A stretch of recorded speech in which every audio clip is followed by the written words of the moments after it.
Hi, this is Jim from Safety Wars. Before we start the program, I want to make sure everyone understands that we often talk about OSHA and EPA citations, along with some other regulatory actions from other agencies, legal cases, and criminal activity. Everyone is innocent until proven guilty in a court of law. Proposed fines are exactly that, and they are often litigated, reduced, or vacated. We use available public records, news accounts, and press releases. We cannot warranty or guarantee the details of any of the stories we share, since we are not directly involved with these stories, at least not most of the time. Enjoy the show. This show is brought to you by safetyfm.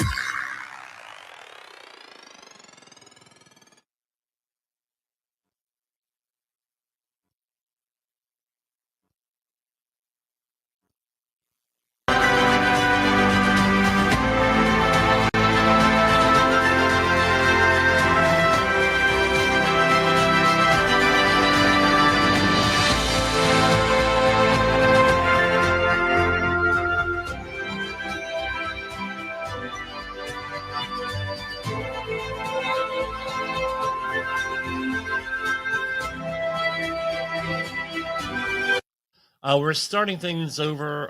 We're starting things a little bit earlier today because you have some stuff going on tonight. I'm not going to be able to be live tonight, so we're live in the morning.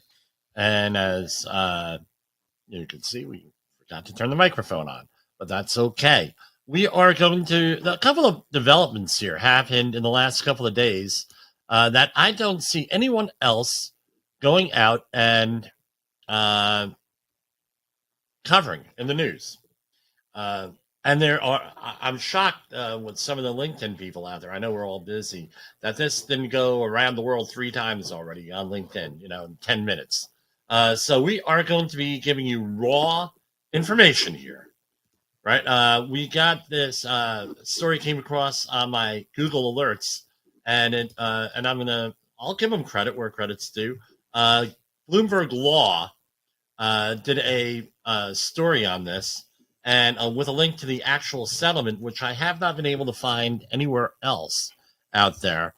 And what happens in the safety industry when you have less information, or you have all these information filters out there, you get a lot of message sent and message received type situations. When the message sent is this, and the message received is this, and always in the favor of the people who don't want to comply with OSHA regulations, OSHA standards, OSHA anything, or they inadvertently, they're well-meaning a lot of time. Most of the time people are well-meaning, where we're going to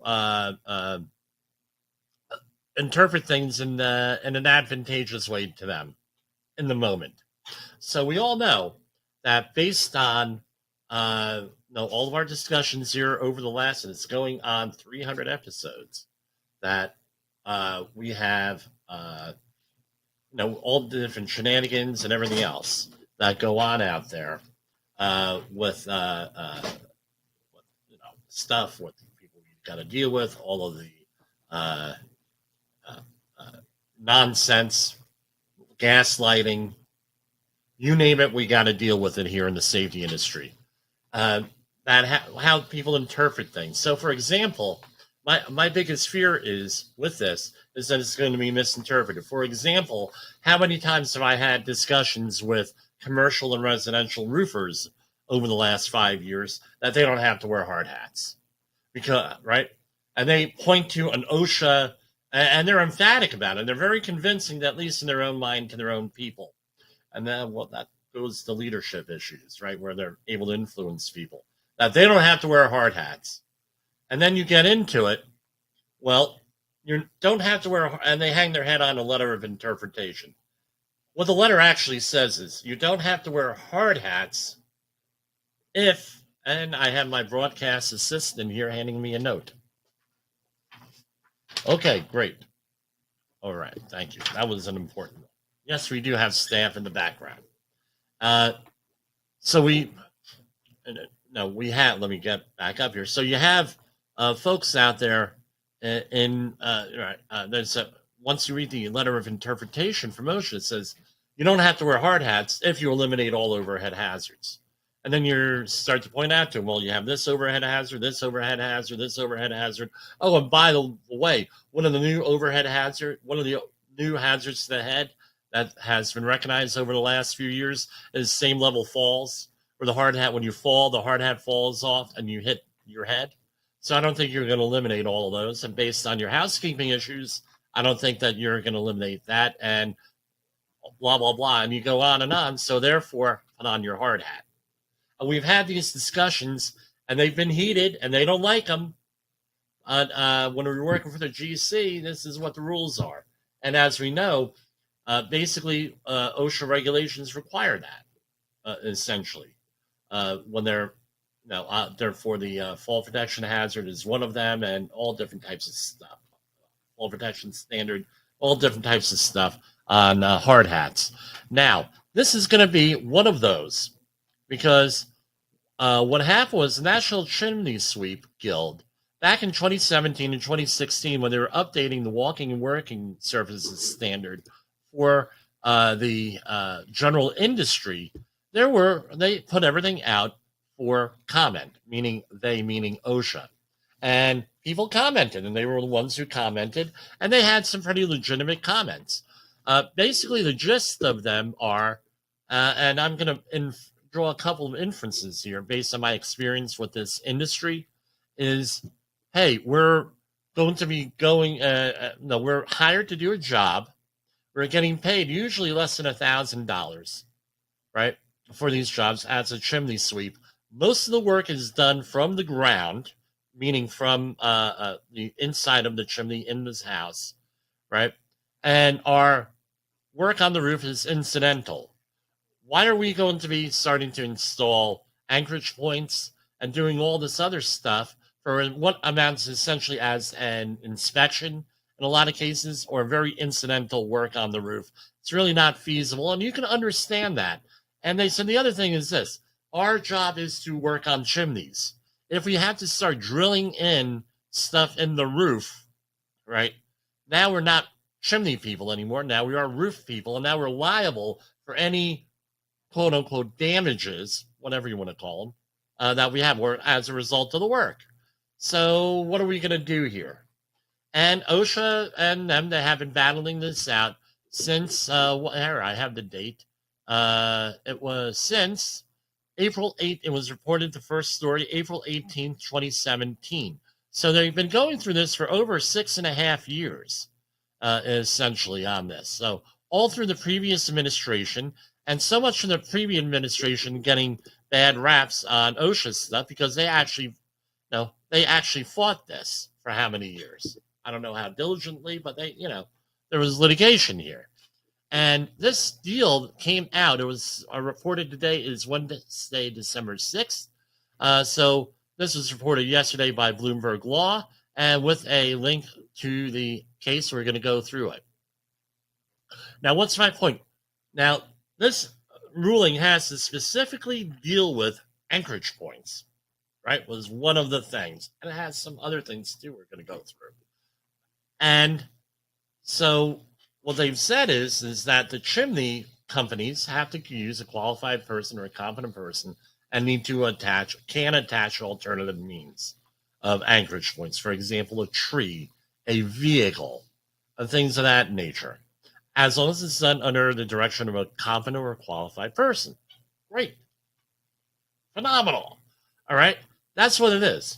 How do you think that's going to be interpreted? And how's your work crew going to interpret it? Your work crew this is going to get filtered down. Maybe it'll hit some trade group, maybe on LinkedIn or whatever. Hey, it's not fair that this other industry has gotten completely exempt from this. Because that's what it is. Message sent, message received. Or the other one. I'm working for a chimney sweep company, therefore I don't have to have anything because we want a settlement from OSHA. That's how it gets received. So it's very important, if you are a safety professional or another person involved in this stuff, that you, or training, that you really go into what is going on with this thing. Don't consider it, you want to do something great, share this video. where we're going to go through it. This way you don't have to. You can say some guy from Safety Wars went and shared this with me, and we could get him on the phone at 845-269-5772, or we could go and give him an email at jim@safetywars.com and visit us on all of our wonderful social media platforms and there as Safety Wars, or me, Jim Posel. My name is here. I am the Safety Shock Jock. So, okay, I self-identified, but I've been called that, right? On there, right? What is a shock jock? Someone who makes you, shocks you into, and makes you think. So that's basically it. So without any, let's go into a commercial break, and right here, and then we're gonna get started because I got to do share screen and everything else, right? Have you listened or watched the Safety War show? It does stream live on the radio and on the streamer-emers that we have. So if you have not taken a listen to Jim Posel and what the hell he's doing every evening with Safety Wars, I would strongly encourage you to take a view or take a listen, whichever option is available for you, and take a listen to what the hell he has going on. It will take some deep dives and some information that you might be interested in. Well, I'm not going to be little here. I'm going to be the same size. But we're going to go through, can we do it equal? Yes, we can. We can do it equal here. Again, this is a link to the case from, the link was from Bloomberg Law. And here, come on, where is it? There it is. Okay. So National Chimney Sweep Guild. This is in the United States Court of Appeals for the 7th Circuit. National Chimney Sweep Guild et al., meaning that there were several other petitioners, and docket number 17-1087 versus OSHA.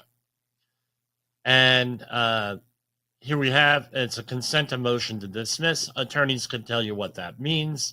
But basically, they have to, my understanding of the law is that the settlement is reached by both parties, and then it has to be approved by a judge somewhere on here. And now this some of the history behind the court under the settlement and everything else. They always give a nice history here. Again, I'm not an attorney. I'm not playing one on TV or the radio. The court entered right on September 12, 2017, at the request of the parties and the Ned Stevens petitioners, whose petitions were consolidated with NCSG's and earlier resolved, the court entered an order suspending the briefing in this matter pending further court order of the court going on. And the last status report advised the court that the parties had negotiated a comprehensive settlement addressing all issues before the court. And going on here. And this was all dated here, through here, and from the counsel. By the way, who's the attorney here? Lawrence P. Halprin, Keller and Heckman, counsel for, why does that name sound so familiar? Is that, hold on.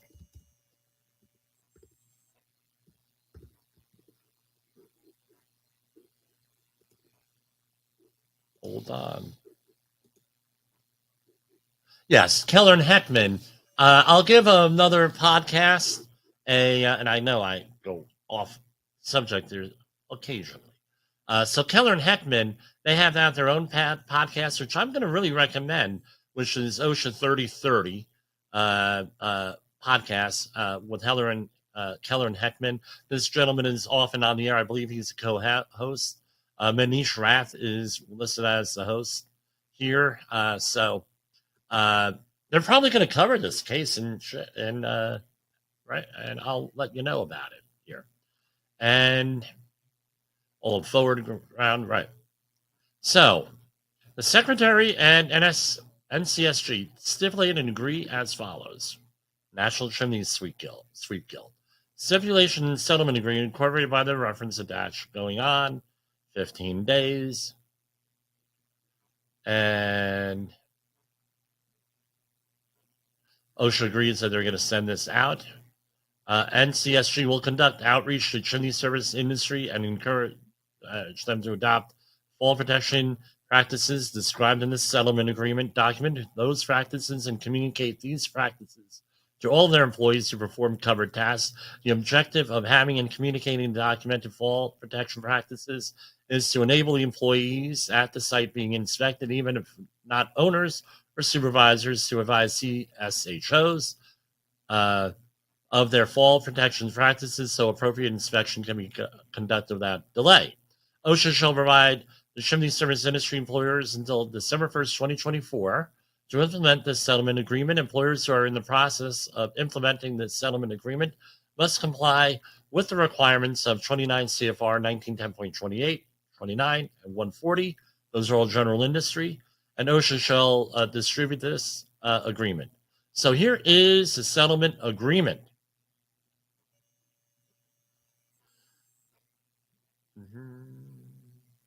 And item 1A is, hey, this applies to the chimney service industry. And no, basically that's it. They do not apply and may not be used for any work and performed by an employer outside the chimney service industry. They do not apply to and may not be used for construction activities. So this is another catch point that we're going to have.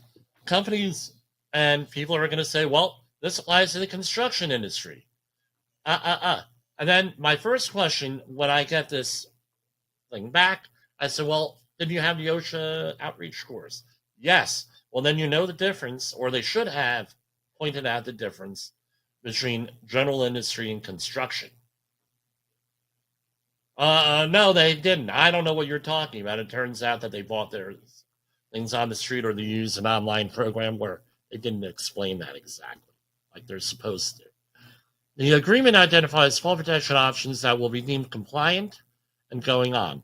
Now, this is the two big things, and we're going to go into the two examples that they give. The service industry shall be subject to the fall protection requirements under general industry, 1910.28, 1910.29, 1910.140 as written. The anchorages identified in appendices A and B, right, selected and used by or under the supervision of a competent person per the specific criteria set forth in the relevant appendix will be deemed to satisfy. There are two appendices here that we're going to talk about. The anchorages identified in appendices A and B selected by or under the direction of a qualified person in accordance with the relevant appendix and used by under the supervision of a qualified person or a competent person in accordance with the relevant appendix, which has part of the complete fall protection, maintain a safety factor of at least 2. Right? So safety industry, you have a safety factor of at least 2 in many situations. Will be deemed to satisfy 1910.140 C13.2. OSHA shall ensure that no citation for failure to comply with the fall protection requirements, what I just mentioned, shall be issued if and when a chimney service industry employer is in compliance with terms of this agreement applicable to the activity at the work site. Okay, so for example, so they give two examples here. A worker using travel restraint system consisting of a harness attached by a carabiner to a rope grab with a vertical lifeline that is threaded through the rope grab, run over the peak of the roof and down the other side of the roof to a tree and attach to the tree with an appropriate knot. Except for the tree, and again, talk about big arguments, talk about what the appropriate knot is. I hit a button. Pardon me, right? Except for the tree and the knot, all individual components selected by the sweep to assemble the travel restraint system meet the technical specifications in the 1910.140 and are being used with any restrictions and specifications required by the manufacturer. Now, 1 and 2 now start to differ slightly. In that situation, the tree that is serving as an anchor meets all criteria in Appendix A through Section 3, blah, blah, blah. Okay, great. In that situation, a competent person is authorized to select the individual components, assemble and install the travel restraint system, and to use or supervise its use to perform the covered tasks. Rope grab means a deceleration device for travels. Okay, now, so, example 2. All right, says the same thing. essentially, except a qualified person, right? Could do the same thing. And going on, okay, here we have definitions. We have note number 3. The initial installation of a chimney cap, which OSHA views as a construction activity. Remember, now you got to comply with the construction standard, is deemed to fall within the definition of covered tasks for purposes of this agreement only. So this agreement includes the installation of a cap, right? The removal and replacement of an existing chimney cap may be part of either Section 1910.28 assessment or a covered task, depending on the circumstances. The following explanatory material going on and different definitions. Employers qualifying to operate under this settlement agreement.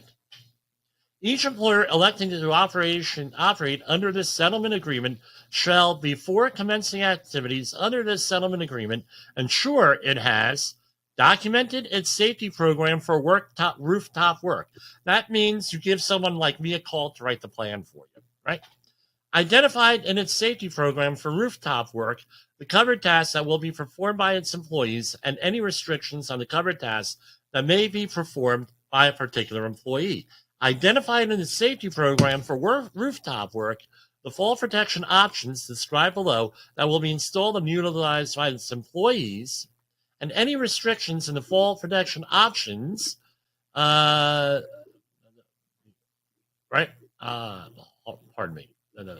So use and any restrictions in the fall protection options that may be installed or utilized by a particular employee.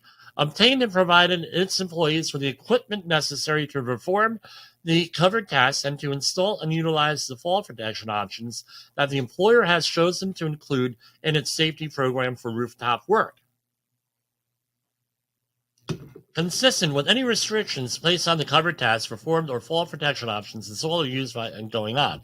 Provided its employees with training necessary to perform covered tasks and implement fall protection options that the employer has chosen. Again, 845-269-5772. I'll give you that training.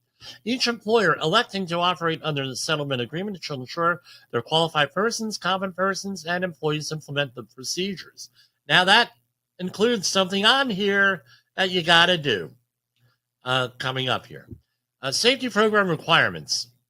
So, you have to have, and Section A, we're in Roman numeral 4, safety program for rooftop things. You have to have a written program. You have to have training in that program. And right? And comprehensive training program. It goes through all of the requirements for a training program. So basically, you have to document training.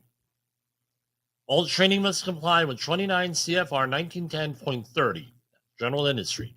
All required training must also be provided to an employee before that employee performs or supervises work using any fall protection option identified in Appendix A or B of this agreement. And it has to be, the comprehensive training program must be developed and conducted by a qualified person.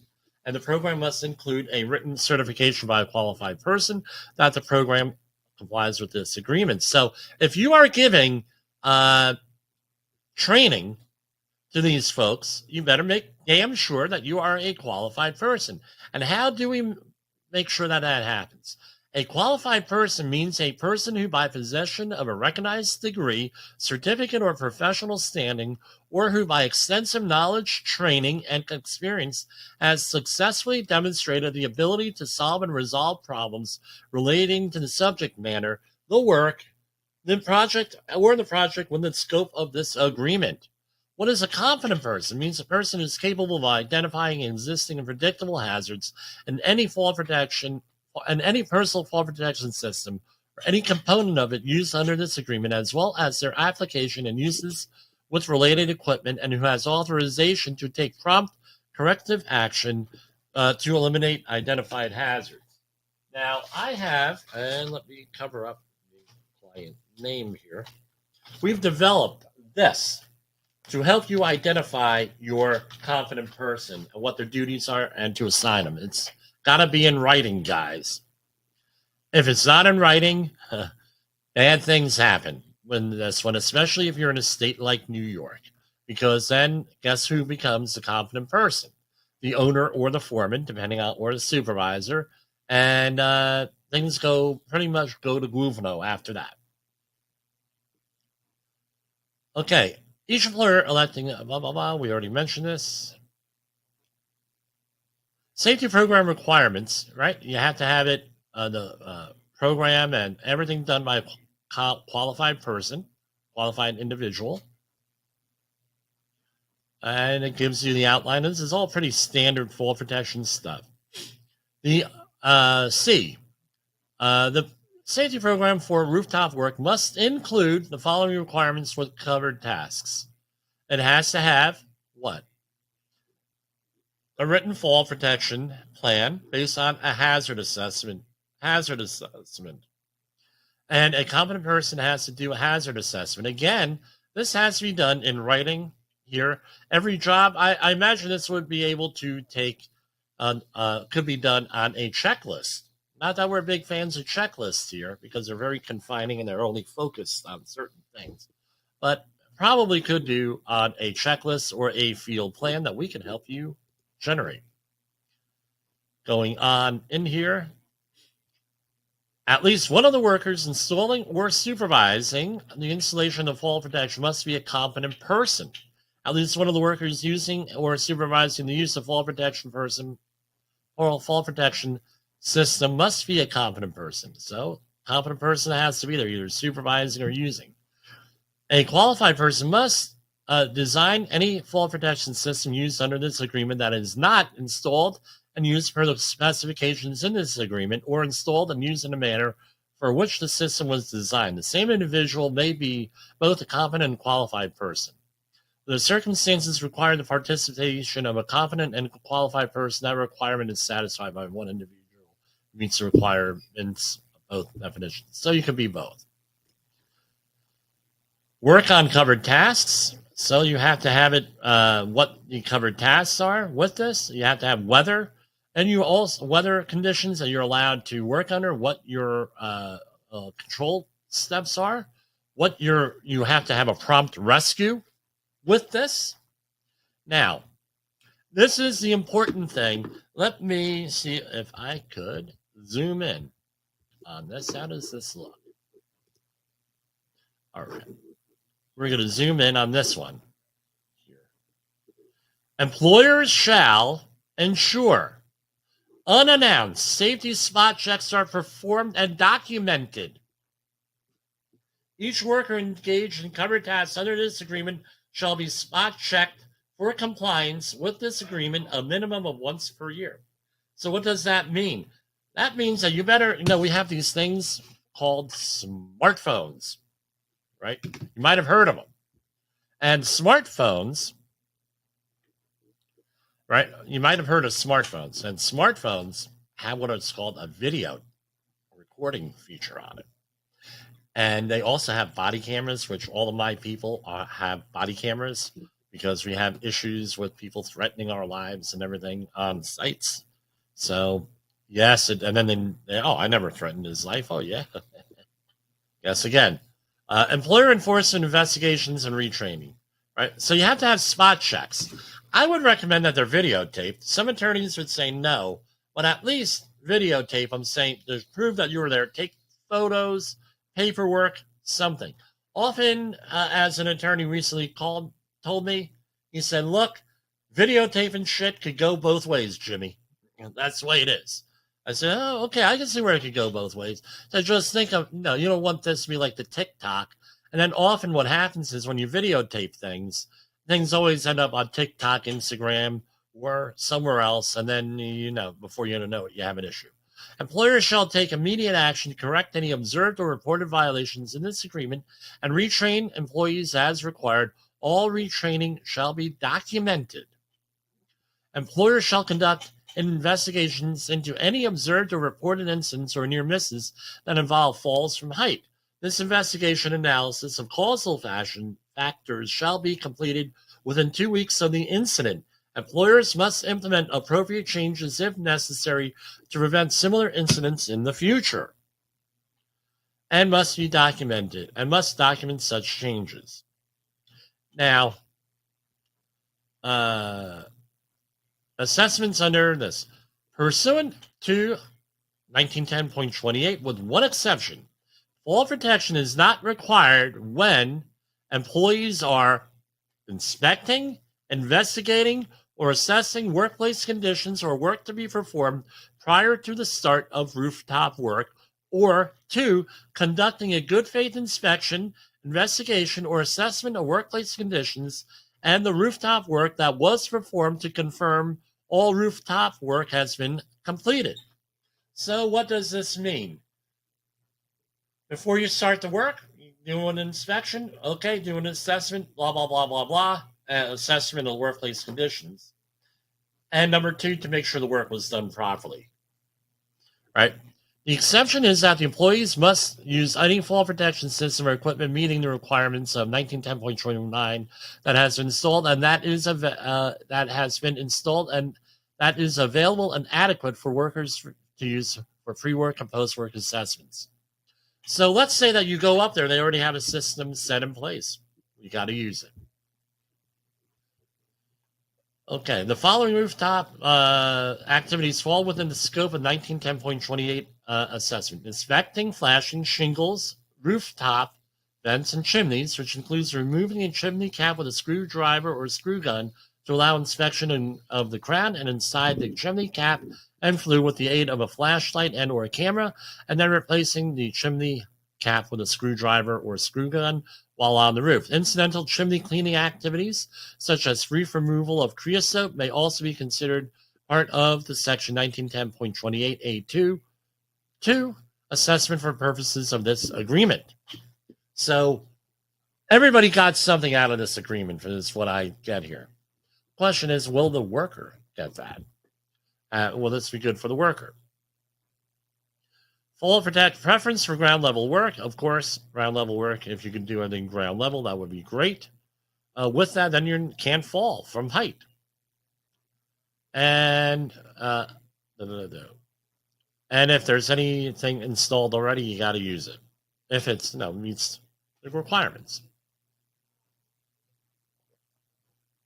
When fall protection is required, employees performing covered tasks under this agreement shall be protected from falls by any of the fall options described in paragraphs 1 through 4 below, which is not, remember, listen closely,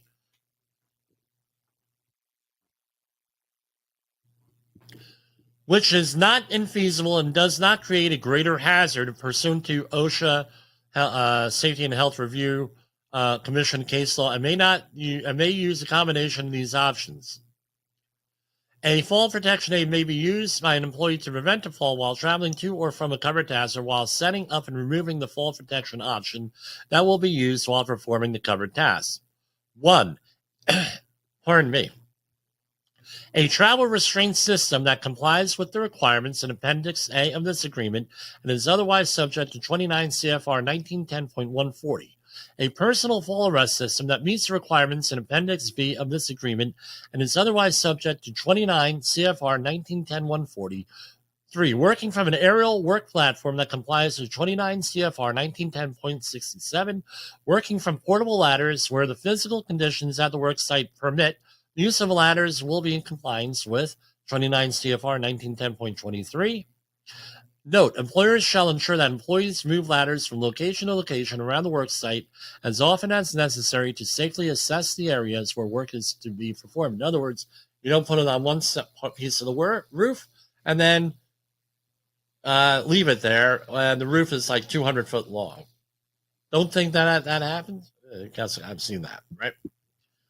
And additions, modifications, and updates to the fall protection options described in paragraphs 1 through 4 above that we just read that are designed to make them safer or more efficient while providing substantially equivalent protection may be requested by NCSG, but are permitted only after consultation with the OSHA National Office, Directorate of Enforcement Programs, and receipt of written approval from OSHA.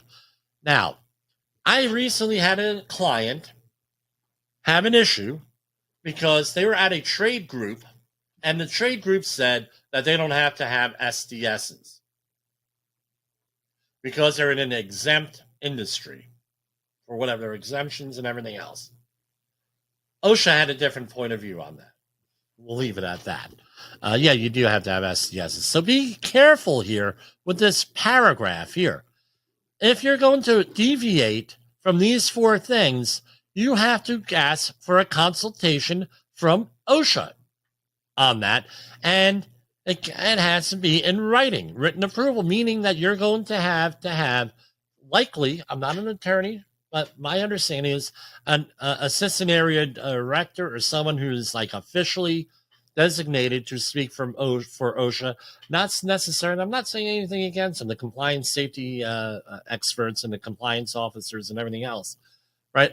My understanding is that you don't have to, that they are not really allowed to make decisions on policy, official policy.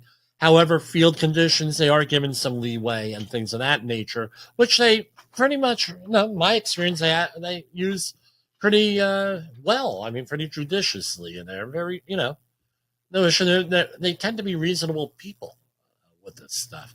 But anything official, right, according to this agreement, you got to get a consultation, and you can usually call for an on-site consultation from OSHA with that, right? And they like doing that. Believe me, they like helping you. They like helping people. They don't want to go out there and start writing fines and citations. They will want to help people, and you're showing a good faith effort here. So, exception to the fall protection requirement for chimney and chimney cap insulation only. So this is only for chimney caps. If all means of performing chimney sweeping or installation chimney caps under sections 6A, B, and C above are infeasible or create a hazard greater pursuant to OSHA, Occupational Safety and Health Review Commission case law. Meaning you cannot say, you know what, that's infeasible. Okay, it's infeasible. Break out the case law book. Break out the precedent with this. Show me where it's infeasible. It can't be some guy like with the COVID issue on TikTok or Instagram saying this X, Y, and Z.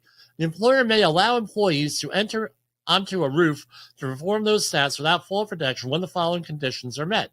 1. A competent person has determined by visual inspection that the work surface is in good condition and capable of supporting the employee. Employees shall not enter into any portion of a roof where the roof pitch is greater than 4 in 12. Employees shall keep their centers of gravity low whenever walking on or working from the roof, and meaning you're going to be on your hands and knees, which is the old way of doing things. BO way, before OSHA way. Employee shall take an access path that minimizes time spent within 6 feet of the edge of the roof. That's the whole thing with moving the ladder around. Appendices. Now, what I would do with this, if I was going to go, because OSHA doesn't like to contradict itself usually, if I was going to call for an on-site consultation, even in the construction industry, I would try to use this document here. Say, look, you're allowing this, this, and this, and blah, blah, blah. Can we get a decision on this? This might be a good letter of interpretation, right? Here, right? If someone wants to, not going to be me, but if someone wants to write a letter under a letter of interpretation under OSHA, this might be a good one that you could do, because I could see this application and what they're requesting here as being applied to other roof work, all right, with this. But like I said, it would be nice if you get something in writing. Not nice, it's like you should get something in writing with this stuff. All right, so this is using a travel restraint system. Travel restraint system is designed to use to prevent an employee from going over the edge of a walking and working surface rather than arresting a fall after going over the edge. A travel restraint system should not be relied upon to arrest a fall because it is not designed to handle the potential forces generated in a free fall. All right. Remember, the anchorage point on a travel restraint system is what? 3,000 pounds usually, which is not 5,000, right? With that. So that's why they have this, and that's my letter of interpretation. A travel restraint system generally consists of an assembly of components: anchorage connector, lanyard, a center descent device, lifeline, or body support that an employer uses to eliminate the possibility of an employee going over the edge of a walking and working surface. Okay, it looks like we're going to go over time here. Well, let's see. Here for the Safety FM broadcast. Except as provided in this agreement, use of a travel restraint system shall be subject to all applicable conditions. And a qualified person may, in the exercise of his or her knowledge, training, and or experience, determine that some of the criteria listed below may be performed. So here we have a chimney-based travel restraint system.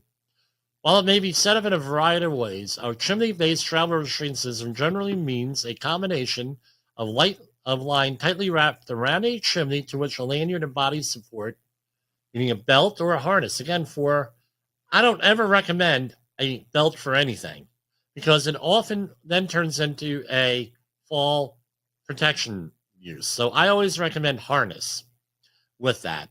But, I can just see people out there with a old-fashioned body belt with this, and then God forbid, you know what you're getting. I hate to even imagine what you're going to get. So I would suggest just a harness with this, with appropriate D-rings and everything else. I do not do body belts, period. Conditions for use. A competent person must determine that the chimney is suitable for this purpose and that the travel restraint system can be safely attached to the chimney. A non-enclosed chimney or vent, aka a manufactured chimney or vent with no chase, is not suitable for this purpose. Now, here's something else. What are the conditions of these things? And this goes into this. What are the conditions? Have you ever seen some of these chimneys? They haven't been serviced in years, especially on residential dwellings. I've had them where we've had to completely point chimneys on commercial buildings. I've seen houses, and I've spoken to roofers where the freaking chimney, part of their job, they go up there to do the roof. They said, look, we can't leave this chimney the way it is. So will that chimney be able to withstand an anchorage point of 5,000 pounds? I don't know. Chimney may not be within 6 feet of the cable edge of the roof. Again, why? Because of a swing fall, number one. And number two, you're putting people at work at risk. The restraint line shall be padded where they touch angled, sharp, or rough surfaces. Now, if you don't believe me on this, so you go to YouTube and you have fall protection over a sharp edge, and there's a video put out by a manufacturer that shows what happens when a fall protection rope goes over a sharp edge. It's really a bad situation. Approved ground-based anchorages. Now, this would be where I would, if I was another roofing contractor, I would probably write to OSHA and ask about this to get a letter of interpretation. It's like begging for a letter of interpretation here. The following objects may be used as single anchorage for a travel restraint system when the listed requirements are met. 1. A mature tree that, based on visual inspection prior to use, meets the following requirements. 1. A. The tree has a trunk that appears to be at least 6.5 inches in diameter. B. The tree shall be inspected prior to use by striking the trunk with a rubber mallet in at least 3 locations to determine if the inside of the tree is solid. C. The tree is substantially in line with and on the opposite side of the roof from the work being performed. I would think like a 60-degree thing is probably what I would do. Then 60 degrees. Why? Because that's where all the other anchorage points are designed as in the industry. The rope and or webbing between the tree and the eaves is at as shallow an angle as possible to minimize the risk of anchorage sling slippage and to maintain a lateral load on the trunk. The anchor sling is installed as low as to the ground as possible. Is secure because lower is less. Lower means less force, right? Less leverage on the root system. It does not slide up on the trunk. If nails and or screws are used to secure the slings, they shall be placed above the sling, not through the sling. Again, how many times do you see on LinkedIn or Instagram or TikTok you get people nailing ropes to the roofs? That's none, and say, well, that's fall protection. Yeah, baloney. And it says a minimum 3. If necessary, the rope/rubbing shall be protected from any visible contact with tree sap. The tree trunk shall be substantially free of visible fungus, rot, cracks, splits, or decay. And it goes on and on and on and on here with this. Again, they said you could use it. This is along the old joke, right? Yeah, you could go swimming, right?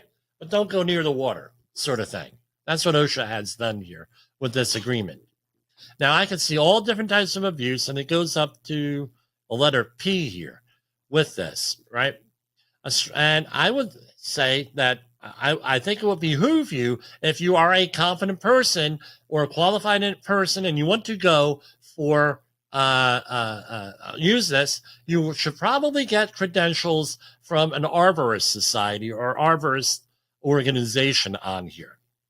A structural member, such as a wooden structure or metal structure that, based upon visual inspection prior to use, meets the following requirements. 1, a wooden structure that is made from 4x4 lumber, which is actually 3.5 inches by 3.5 inches, or equivalent, e.g., 2x4 lumber joined from the form of 4x4 lumber.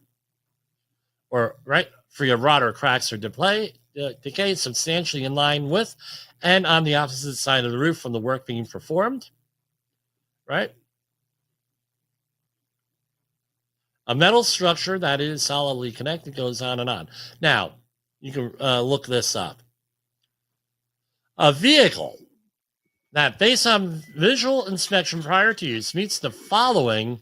And know what? I better.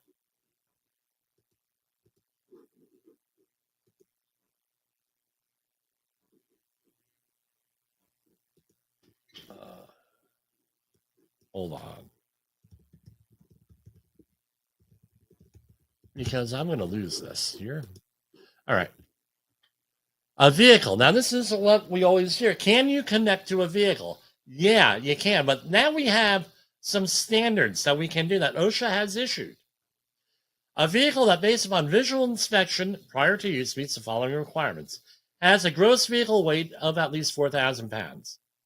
So your used Yugo from the 80s probably doesn't meet this, or a Volkswagen Beetle. The vehicle shall be parked on a clean, dry, stable surface, not on ice, right? The vehicle shall be in line with and on the opposite side of the roof from the work being performed, with a restraint line in line with the length of the vehicle, right? A restraint line shall not cross the vehicle travel ways. A vehicle shall be parked with the ignition off. A vehicle with an automatic transmission shall be in park. A vehicle with a manual transmission, which they still make, by the way, shall be in gear. The vehicle shall have a parking brake set, wheels shock to restrain movement, and the vehicle in both directions. So what does wheel shock mean? You go out and you get the real wheel shocks, not like the brick that you found on the side of the road. The keys to the vehicle shall remain with the worker performing the roof. This is like a lockout tagout situation. My question is this. What happens if you have duplicate keys? A tag shall be placed near the ignition warning that a vehicle is not to be moved. The restraint line shall be connected to the approved connection points on the vehicle. Okay, try to figure that out. All right? And shall be padded when they touch angled, sharp, or rough surfaces. The only approved connection points that are the following. 1, around wheels. 2, through openings and rims. B, pillar. A, frame. And 5, axle. 4 frame, 5 axles. So let's go through that again. Around the wheels, through the openings and the rims, through a B pillar, a frame, or the axles.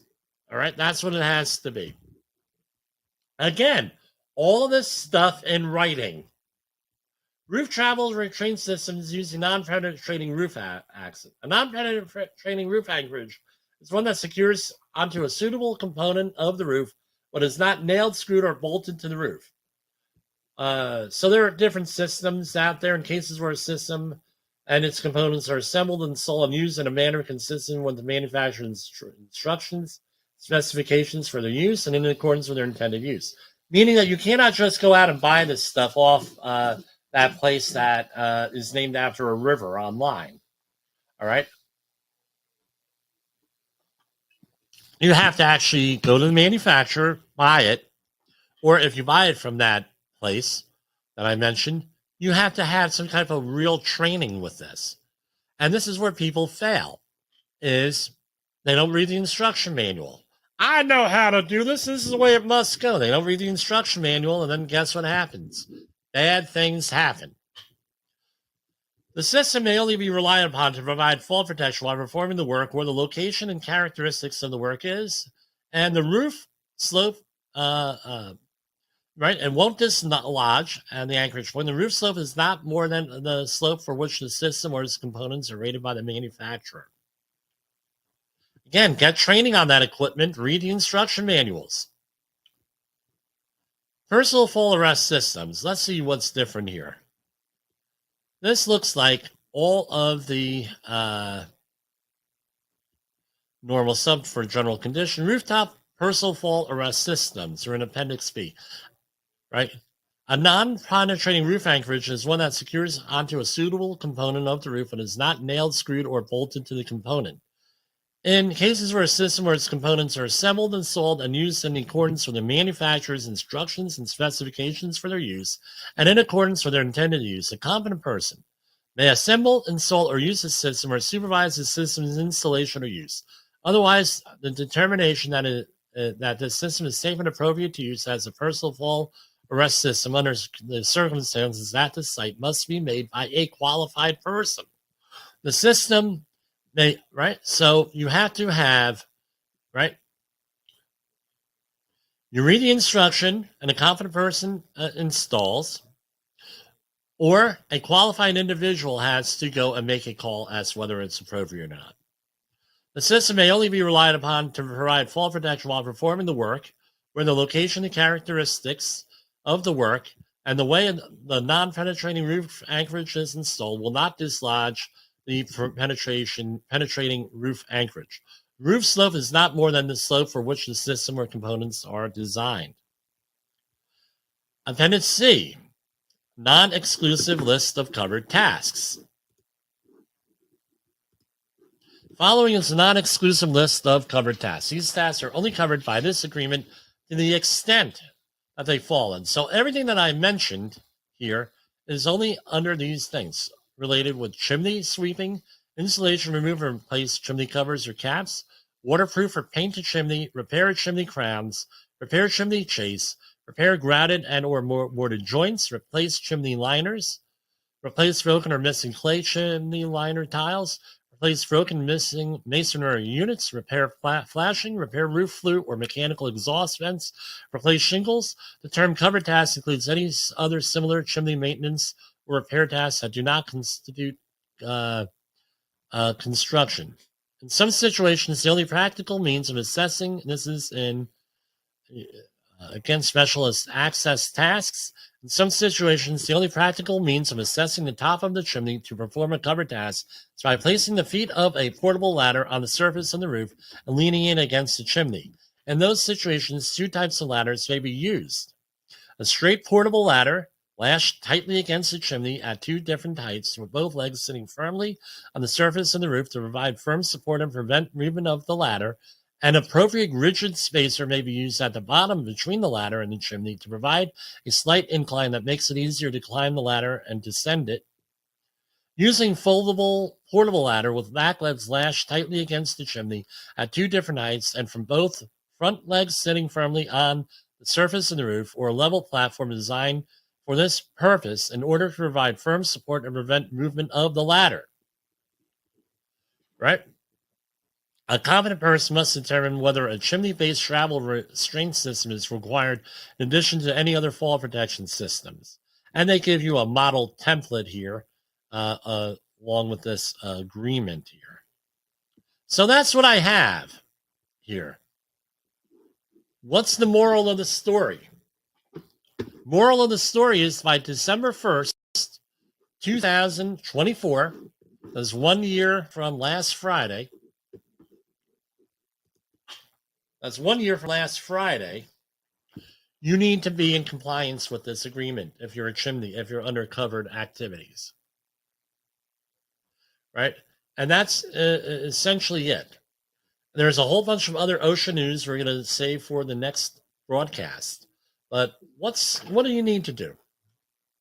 Essentially, what you need to do is assess, analyze, and act.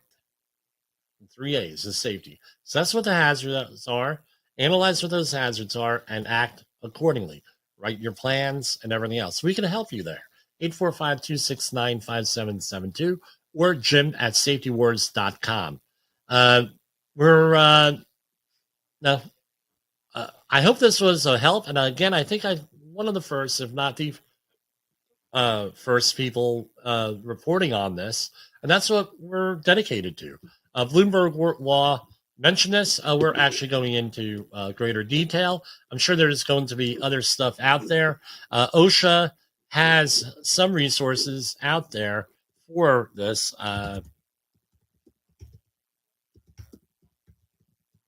Chimney Sweeps here. Let's see what the OSHA website is. Can I pull it up?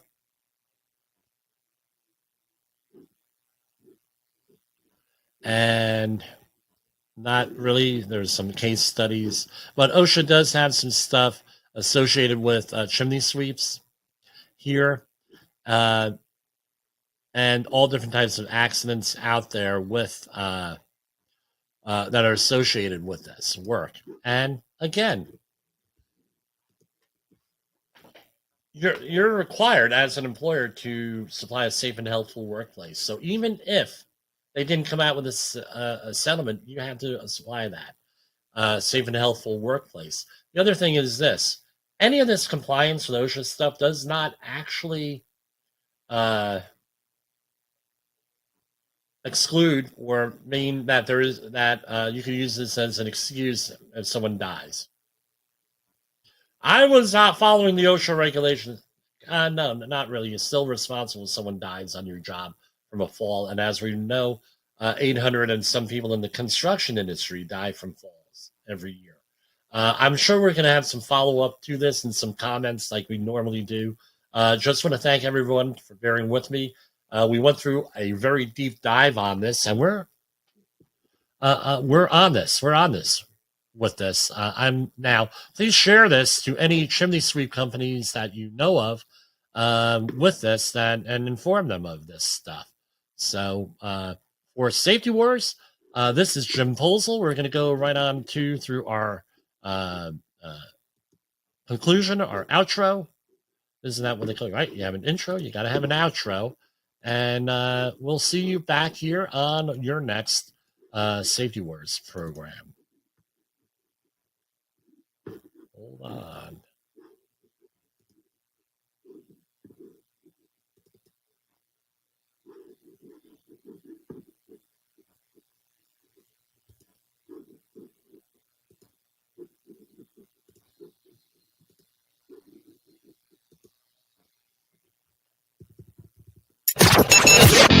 The views and opinions expressed on this podcast are those of the host and its guest and do not necessarily reflect the official policy or position of the company. Examples of analysis discussed within this podcast are only examples. They should not be utilized in the real world as the only solution available, as they are based only on very limited and dated open source information. Assumptions made within this analysis are not reflective of the position of the company.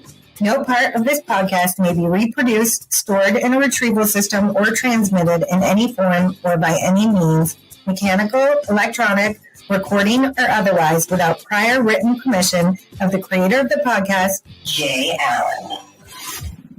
And let's remember that tomorrow is Pearl Harbor.